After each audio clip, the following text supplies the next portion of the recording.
Hey guys, it's Ari from Literary Gladiators, and today I'm going to be going over an actual book this time. So, for those of you who are interested in like string theory and time travel and space phenomenon and all that stuff, you've probably read Stephen Hawking's A Brief History of Time. It is a wonderful book. It's very difficult. A lot of scientific physics concepts and stuff. I've read it. I know some other people that read it, but I'm sure there are some of you out there who look at Brief History of Time and they're like, what is this? Well, never fear. If you feel that way and you feel that, physics and string theory are just a little bit too complicated for you, Mr. Hawking himself has put that into account. He, in 2005, before he passed away, wrote a simpler, easier book of Brief History of Time, and it's called, Briefer History of Time. So, this is a good, simpler, easier way of figuring about string theory and about all the kinds of things that you might be interested in regarding science and time travel concepts. There isn't much difference in content between the two, but there is, the print's a little bit bigger, which is always helpful, especially for older people. There's also like different types of graphics in here that are easier to understand, like color graphics and stuff like that. Also, there's also some references, that Stephen Hawking has put in here that weren't in the previous book that make it a little bit more fun, a little easier to understand. There was a limerick in here I'm trying to find. It was like, there once was a lady from White who traveled faster than light. I don't remember the rest of it. I really would have to find it. I don't remember where in the book it is, but it's got, that kind of silly stuff in it. It even, I like this picture. It's like Stephen Hawking there in a chair, and he's flying up above the rest of everything. Also, has a really easy to read index, which is helpful. But this book is a much more accessible version of Stephen Hawking's Brief History of Time.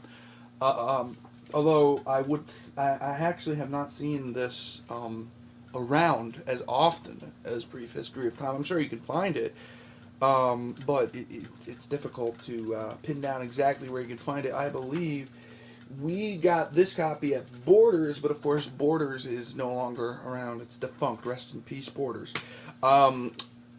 It was a small bookstore in my town that went out of business shortly after the book was published. I'm sure you can find it at Barnes & Noble if you look carefully enough. I think I recall seeing it at the Book Garden. It's funny that I mentioned that. I think you could definitely get it on Amazon or anything like that. But, this stuff is fascinating. Time travel, wormholes, figuring out how it all works, and the possibilities for our future. It's all really interesting, but it's all extremely complicated to understand. This book makes that about 10 times easier. It's not fiction. It's definitely nonfiction. I prefer nonfiction myself. But, so I can't really give it a rating, but I will tell you it's easily accessible, and it's better for those who struggle with concepts and are more they're more general thinkers rather than mathematical thinkers and logical thinkers. Of course, recommending Briefer History of Time if you feel that this is you want something more challenging for whatever reason. I would also recommend getting A Brief History of Time, but I'm sure a lot of people have already read that. And they talk about all the space phenomenon stuff like that. Stephen Hawking, though, he's a brilliant writer.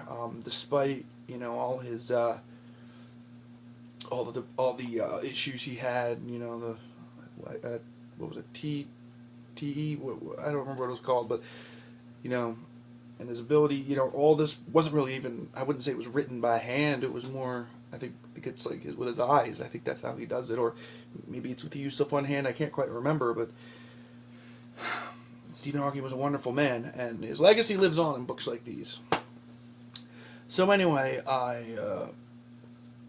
just wanted to give you a small review and let you know there are easier ways out there for stuff that's a little more complicated.